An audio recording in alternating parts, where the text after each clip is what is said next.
तो गाइज़ आज के इस वीडियो में आप कुछ इंटरेस्टिंग वोकेबलरी वर्ड्स, कुछ फ्रेजल वर्ब्स, कुछ फ्रेजेस और कुछ इडियम्स देखने वाले हैं। जैसे अगर मैं बात करूं, hasten, high noon, time keeper, boot licker, hitch, tardy, stock, boisterous, muse, pass the buck. तो टोटल 25 वर्ड्स इस वीडियो में आप सीखने वाले हैं। साथ में इनकी मीनिंग के साथ हम इनके ऊपर रियल लाइफ से रिलेटेड कुछ एग्जांपल्स के बारे में बात करेंगे, ताकि इन सभी को आप अपने रियल लाइफ में इजीली यूज़ कर पाओ। So stay with me, my name is Nick and let's get going. तो हमारा फर्स्ट वर्ड है हेसन। इट मीन्स टू से और डू समथिंग फास्टर और क्विकर। मतलब कुछ जल्दी कहना या फिर कुछ करना जल्दी में। जैसे अगर मैं एग्जांपल लूँ, I was late so I hasten to reach home. इसका मतलब ये होगा कि मुझे देर हो गई थी तो मैं घर जल्दबाजी में पहुँचा, या फिर घर पहुँचने में मैंने जल्दबाजी की। I was late so I hasten to reach home. Next हमारी एक फ्रेजल वर्ब है होल्ड ऑन टू समथिंग या फिर होल्ड ऑन टू समवन। इसका मतलब ये होगा कि किसी चीज़ को बहुत कसकर पकड़ना या फिर किसी पर्सन को बहुत कसकर पकड़ना, सावधानी से पकड़ना, ताकि वो छूट ना जाए या फिर गिर ना जाए। For example, it's very windy you had better hold on your cap. मतलब आप किसी से कह रहे हो कि ये हवादार मौसम है, तुम्हें अपनी कैप को कसकर पकड़ना चाहिए या फिर सावधानी से पकड़ना चाहिए। It's very windy you had better hold on your cap. Next word is tardy.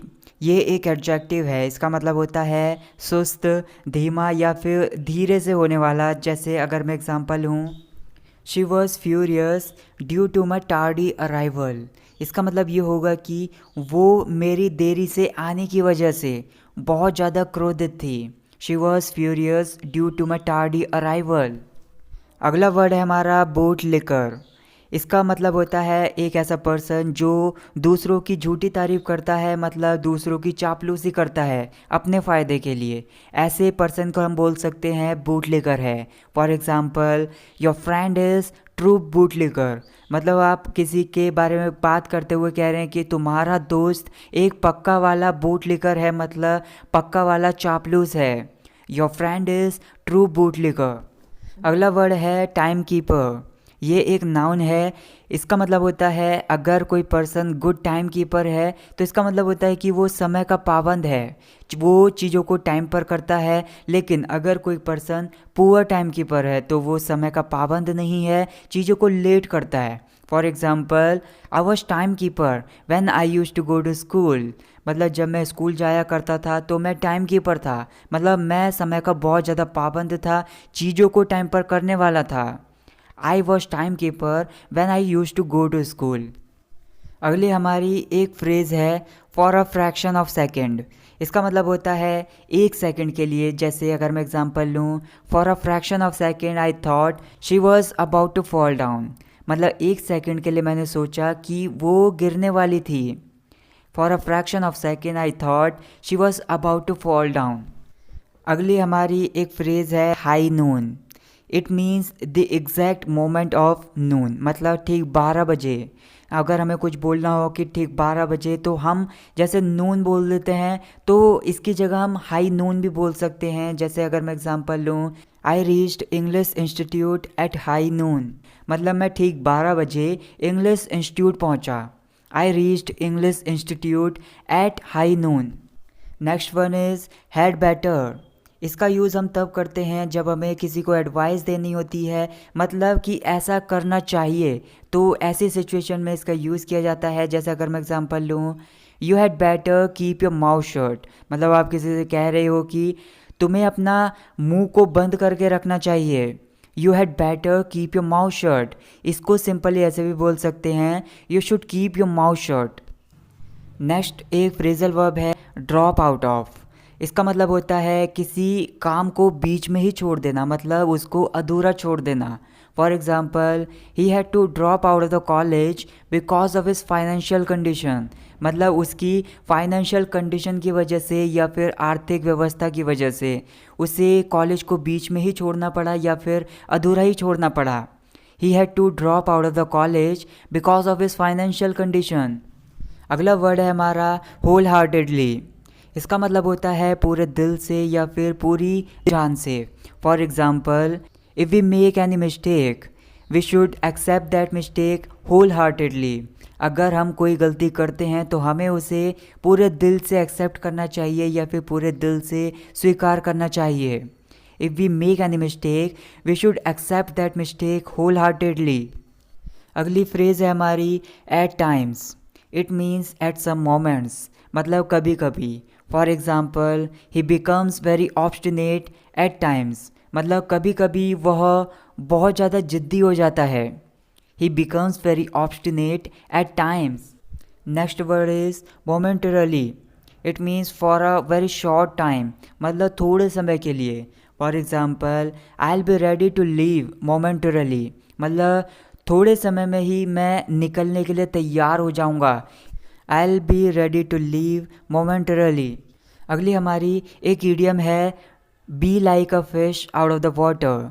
इसको हम किसी पर्सन के लिए यूज़ कर सकते हैं, मतलब एक ऐसा पर्सन जिसको किसी सिचुएशन में ऑकवर्ड फील होता है, मतलब उसको बेचैनी होती है या फिर कंफर्टेबल फील नहीं होता है। जैसे किसी मछली को अगर पानी से बाहर निकाल देते हैं तो वो बेचैन हो जाती है, उसको कंफर्टेबल फील नहीं होता है। तो ऐसा ही एक पर्सन होता है जिसको किसी सिचुएशन में कंफर्टेबल फील नहीं होता है, उसको बेचैनी होती है, तो उस पर्सन के लिए यूज़ कर सकते हैं। जैसे अगर मैं एग्जांपल लूँ, I know it's your first day in gym, don't feel like a fish out of the water. It means कि मुझे पता है कि ये जिम में पहला दिन है तुम्हारा, तो इस सिचुएशन को फेस करते समय बेचैन मत हो या फिर कंफर्टेबल फील करो। I know it's your first day in gym, don't feel like a fish out of the water. अगला वर्ड है स्टॉक। इसको एज अ वर्ब यूज़ किया जाता है। इसका मतलब होता है चुपके चुपके किसी पर्सन का या फिर किसी जानवर का पीछा करना। For example the tiger is stalking a deer, मतलब एक बाघ हिरन का पीछा कर रहा है, मतलब चुपके चुपके पीछा कर रहा है उसका। The tiger is stalking a deer. अगला वर्ड है हमारा हिच। इसका मतलब होता है थोड़ी देर की अड़चन, मतलब थोड़ी देर की रुकावट या फिर थोड़ी देर की बाधा। तो हम उसके लिए बोल सकते हैं कि वो हिच है। For example a technical hitch delayed the programme 15 minutes, मतलब एक तकनीकी बाधा ने या फिर तकनीकी रुकावट ने प्रोग्राम को 15 मिनट देर कर दिया। A technical hitch delayed the programme 15 minutes. अगला वर्ड है रियलाइज़। इसको एज अ वर्ब यूज़ किया जाता है। इसका मतलब होता है किसी चीज़ को समझना या फिर किसी चीज़ का एहसास होना। For example on reaching home I realise that I left my mobile in the car. इसका मतलब ये है कि घर पहुंचकर मुझे एहसास हुआ कि मैंने अपना मोबाइल कार में ही छोड़ दिया। On reaching home I realise that I left my mobile in the car. अगला वर्ड है हमारा कॉरलसम। ये एक एडजेक्टिव है। इसका मतलब होता है कोई पर्सन है वो झगड़ालू है या फिर लड़ाका है।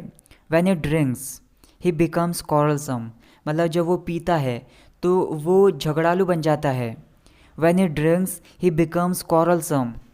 अगला वर्ड है बोइस्टरस, मतलब एक ऐसा पर्सन जिसका बिहेवियर नॉइजी होता है, मतलब एनर्जेटिक होता है, मतलब वो शोरगुल से भरा हुआ होता है। For example your daughter is not boisterous, मतलब एक लड़की के बारे में, एक छोटी बच्ची के बारे में बात करते हुए बोल रहे हैं किसी से, तुम्हारी जो बेटी है उसका बिहेवियर बॉइस्टरस नहीं है, मतलब शोरगुल से भरा हुआ नहीं है, मतलब वो शांत व्यवहार वाली लड़की है। Your daughter is not boisterous. अगली एक फ्रेज़ है अ सेफ एंड साउंड। इसका मतलब होता है सही सलामत, मतलब भला चंगा या फिर आप बोल सकते हैं सुरक्षित। For example finally we all reach home back safe and sound, मतलब आखिरकार हम सभी सही सलामत घर वापस पहुंच गए। Finally we all reached home back safe and sound. अगला वर्ड है हमारा एंड्योरिंग। इसका मतलब है कि कोई चीज़ है या फिर कुछ है जो अच्छा टिकाऊ है या फिर लंबे समय तक चलने वाला है। For example they have got enduring relationship, मतलब किसी के बारे में बात करते हुए आप बोल रहे हैं कि उन दोनों की एंड्योरिंग रिलेशनशिप है, मतलब लंबे समय तक चलने वाली रिलेशनशिप है। They have got enduring relationship. Next हमारा वर्ड है म्यूज़। इसका मतलब होता है किसी बात को लेकर मन में चिंतन करना या फिर किसी बात को लेकर गंभीर विचार करना। मतलब आसपास जो भी चल रहा है उस चीज़ को भुलाकर, आसपास की चीज़ों पर ध्यान ना देकर किसी चीज़ के बारे में गंभीर विचार करना। For example, she was musing sitting in the room what I had said.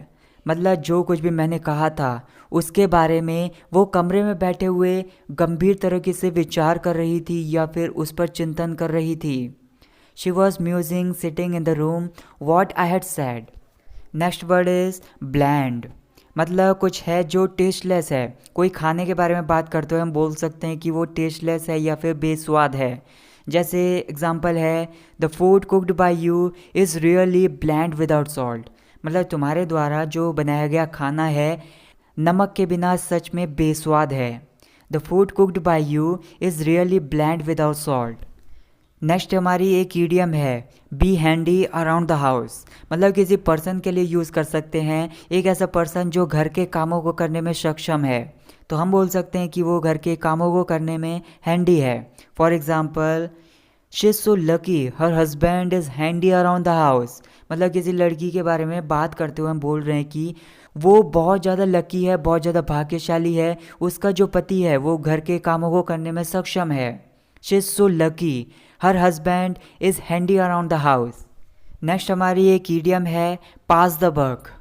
इसका मतलब होता है अपनी जिम्मेदारी किसी और को सौंप देना। For example, don't try to pass the buck, it's your responsibility not mine.